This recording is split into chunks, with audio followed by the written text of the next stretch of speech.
వారు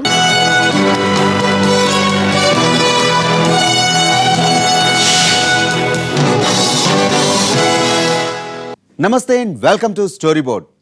ధర్మం పుట్టినప్పటి నుంచే సంస్కృతి కూడా పుట్టి పెరిగింది. కులాలు మతాలు వేరైనా ఎవరి పండుగలు వారివి, ఎవరి ఆచార వ్యవహారాలు వారివి. చరిత్రలో అనేక సందర్భాల్లో సంస్కృతి మీద దాడి జరిగినా అది తాత్కాలికమే. దాడి జరిగినప్పుడల్లా ప్రజలే తమ సంస్కృతిని కాపాడుకున్నారు. కానీ ఈసారి సంస్కృతి మీద దాడితో పాటు దురాక్రమణ మొదలైంది. పంచభూతాల్ని ఆక్రమించి దోచేసిన రాజకీయం తాజాగా జనజీవనంపై పడింది. పండగలు పబ్బాలు ఎలా జరుపుకోవాలో, ప్రజలు ఎలా బతకాలో చెబుతామంటోంది. ఎవరు అడక్కపోయినా అన్నింట్లోనూ వేలుపెట్టి అరాచకాన్ని సృష్టించడానికి అలవాటు పడ్డ నేతాగణం ఇప్పుడు పండగలను కూడా తమ స్వార్థానికి వాడుకునే పథకాన్ని అమలు చేస్తున్నారు.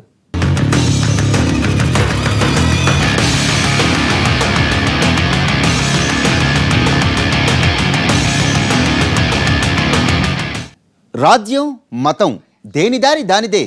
రాజధర్మం పరిపాలన, సమాజానికి సన్మార్గం బోధించటం ఆధ్యాత్మిక గురువుల బాధ్యత. వేల సంవత్సరాల నుంచి ఈ రెండు అంశాలు కలివిడిగా ముందుకెళ్లాయి. రాజ్యం మతం మధ్య ఎవరు గొప్ప, ఆధిపత్యం ఎవరిది అనే వివాదం తలెత్తినా కాలమే వాటిని పరిష్కరించింది. రాజులు పోయారు, రాజ్యాలు పోయాయి. ప్రజల జీవితాలతో ముడిపడి ఉన్న మతం, సంప్రదాయం, ఆచార వ్యవహారాలు సత్యమై సజీవంగా ఉన్నాయి.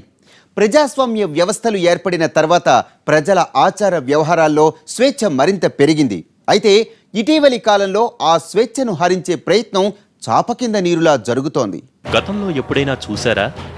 అసలు ఎక్కడైనా జరిగిందా? కానీ ఈసారి జరిగింది. సంక్రాంతి పండుగను రాష్ట్ర పండుగ అంటూ ఆంధ్రప్రదేశ్ ప్రభుత్వం ప్రకటించడమే కాదు, మరో అడుగు ముందుకేసి పండుగను నిర్వహించింది. గతంలో ప్రజలు ఎప్పుడూ ఈ పర్వదినాన్ని నిర్వహించుకోనట్టు, ఈ ఏడాది మాత్రమే చేసుకుంటున్నట్టు మంత్రులు, అధికారులు ఒక చోటకు చేరి మీడియా ముందు పండుగ చేసేశారు.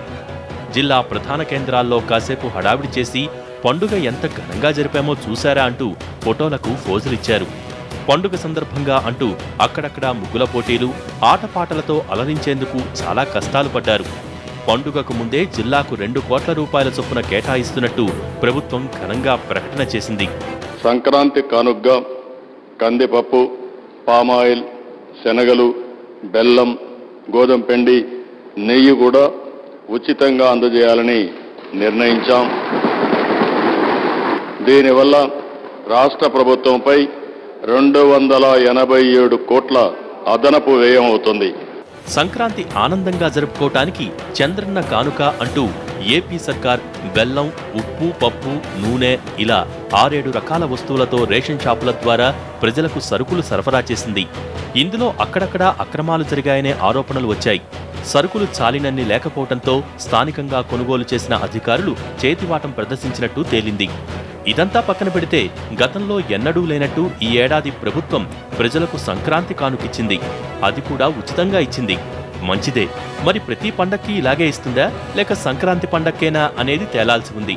ఇచ్చింది తక్కువే అయినా ప్రచారం మాత్రం ఓ రేంజ్లో సాగింది. చంద్రన్న సంక్రాంతి కానుకకి ఒక గిఫ్ట్గా ప్రతి కుటుంబానికి కూడా అందజేస్తున్నాం. మన ముఖ్యమంత్రి గారు సంక్రాంతి గిఫ్ట్గా 315 కోట్లతో బడ్జెట్తో ఈరోజు ప్రవేశపెట్టారు. అందరికీ కూడా, పేదవాళ్ళందరికీ కూడా అందిస్తామని కూడా తెలియజేస్తూ, మేమంతా కూడా కష్టపడేది పేదవాళ్ళ ఇంట్లో, ప్రతి ఒక్కింట్లో కూడా పండగ చేసుకోవాలా, వాళ్ళ మహాల్లో కూడా ఆనందం చూడాలనే ఆలోచనతోనే మేమందరూ కూడా కష్టపడుతున్నాం. సంక్రాంతి అంటే కోస్తా జిల్లాల్లో అందరికీ గుర్తొచ్చేది కోడిపందాలు. కోడిపందాల నిర్వహణ క్రూరమంటూ జంతు సంరక్షణ బోర్డు హైకోర్టుని ఆశ్రయించడంతో పందాల నిర్వహణపై హైకోర్టు నిషేధాజ్ఞలు జారీ చేసింది. దీంతో కొంతమంది అధికార పార్టీ నాయకులే కోర్టు తీర్పు అన్యాయమని గళమెత్తారు. హైకోర్టు తీర్పుపై సుప్రీంకోర్టులో అప్పీల్ చేసిన తర్వాత కూడా సంప్రదాయం పాటించాల్సిందే అంటూ వేదికలపై వాదనకు దిగారు.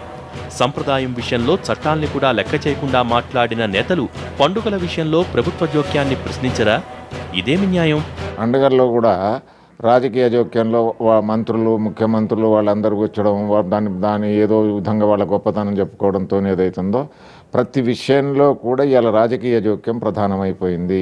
ఆ రాజకీయాలు ఏదైతుందో అధికారంతో ముడిపడి ఉన్నవి, ఎన్నికలతో ముడిపడి ఉన్నవి. కాబట్టి నేను మొదలే చెప్పినట్టు ఈ పాపులిస్ట్ స్కీమ్స్ ఇవన్నీ అంటిలో రాజకీయాలు వ్యక్తి యొక్క గొప్పతనం, ప్రజల పాపులిస్ట్ స్కీమ్స్, అదేవిధంగా క్రిమినలైజేషను, వేవ్స్ ఇవన్నీ కలిపినాయి కాబట్టి నేరం, హింస ఇవన్నీ కూడా సమాజంలో పెరుగుతున్నవి. ఆంధ్రప్రదేశ్ ప్రభుత్వం ముందు ప్రస్తుతం కొన్ని వందల సమస్యలున్నాయి. ఉద్యోగులకు జీతాలు ఇవ్వడమే కష్టంగా ఉందని, ఆర్థిక సాయం చేసి ఆదుకోవాలంటూ ఇటీవల ప్రధానమంత్రి మోడీని కలిసి విజ్ఞప్తి చేశారు చంద్రబాబు. ఉద్యోగుల జీతాలకు తోడు రైతుల రుణమాఫీ, రాజధాని నిర్మాణం, సంక్షేమ పథకాల అమలు లాంటి అనేక సమస్యలతో ఆంధ్రప్రదేశ్ ప్రభుత్వం సతమతమవుతోంది. ఇలాంటి సందర్భంలో జిల్లాకు 2 కోట్ల రూపాయలు కేటాయించి సంక్రాంతి పండుగ జరపడంలో ప్రభుత్వ ఉద్దేశం సుస్పష్టం. 4 ఓట్లు వస్తాయంటే చాలు, దేనికైనా రెడీ. ఓటు బ్యాంకును పెంచుకునేందుకు బాబు సర్కార్ సంక్రాంతి పండుగకి రాజముద్ర వేసిందని పార్టీ వర్గాల టాక్. మన దేశంలో దురదృష్టం ఏంటంటే ఇంకా రాచరిక వాసనలు పోల. అంటే సమాజం కూడా రాజకీయంలో ఉన్నవాళ్ళు, పదవుల్లో ఉన్నవాళ్ళు తమను పట్టించుకోవాలి అని కోరుకుంటున్నారు. అందుకనే ప్రభుత్వంతో, రాజకీయంతో సంబంధం లేనటువంటి సందర్భాల్లో కూడా ఏ రకమైనటువంటి కార్యక్రమం జరిగినా కూడా రాజకీయ నాయకులనే పిలవటం, ఆ వచ్చేవాళ్ళకి పాపం దాని గురించి ఏమీ తెలియకపోవచ్చు, అవగాహన లేకపోవచ్చు, వాళ్ళు మాట్లాడే దానిలో ఎంత అసలు స్వారస్యం లేకపోవచ్చు, అంత చెత్త ఉండొచ్చు. అయినా కూడా రాజకీయంలో పదవులు ఉంటే చాలు. సంస్కరణలకు ఆద్యుడిగా చెప్పుకునే చంద్రబాబు ప్రభుత్వం మౌలిక వస్తుల కల్పనదారుగా వ్యవహరించాలని ప్రపంచ స్థాయి వేదికల మీద ఉపన్యాసాలు దంచిన సందర్భాలు అనేకమున్నాయి. అలాంటిది ఇప్పుడిలా ప్రజల సంస్కృతి, సంప్రదాయాలు, ఆచార వ్యవహారాల్లో సర్కారు జోక్యాన్ని ఎలా సమర్థించుకుంటారు? రాజులు, రాజరికాల కాలంలోనూ ఇలాంటి పరిస్థితి లేదు. ఫలానా పండుగ రాష్ట్ర పండుగని, దాన్ని ప్రభుత్వమే నిర్వహిస్తుందని, ప్రభుత్వం చెప్పినట్టే అందరూ నడుచుకోవాలని శాసించటం, ఆదేశాలు జారీ చేయటం ఏ తరహా ప్రజాస్వామ్యానికి నిదర్శనం? మనం ప్రజాస్వామ్యంలో ఉన్నామా, రాచరికంలో ఉన్నామా? పండుగల్ని అధికారమయం చేసి నిర్వహించాలనే సర్కారు పెద్దలు ఆలోచించాల్సిన అవసరం లేదా? ఒక దేవాలయంలో వైకుంఠ ఏకాదశి, ముక్కోటి ఏకాదశి రోజు మన స్వామివారు ఉత్తర ద్వార దర్శనం ఇస్తారు. ఏమైపోయిందంటే ఒక దేవాలయంలో, నేను పేరు చెప్పదలుచుకోలేదు, మీకు అందరికీ తెలుసు, ఆ దేవాలయంలో ఆ ఉత్తర ద్వారానికి ముందు పూలదండ ఒకటి అడ్డంగా కట్టి అది రిబ్బన్ కట్టింగ్ని ఒక రాజకీయ నాయకుడు చేశాడు. అంటే నేను అప్పుడే అడిగాను, ఈ వైకుంఠ ద్వార దర్శనం భక్తులు వేచి ఉన్నారు, ఈ రాజకీయ నాయకుడు వచ్చి కట్ చేస్తేనే ఆ వైకుంఠ ద్వార దర్శనం అవుతుందా అని ప్రశ్నించాను. మనది ప్రజాస్వామ్య లౌకిక దేశం. ఇక్కడ అన్ని మతాల వారికి సమాన హక్కులు, స్వేచ్ఛ ఉన్నాయి. దేశంలో అనేక జాతులు వేల సంవత్సరాల నుంచి కలిసి జీవిస్తున్నాయి.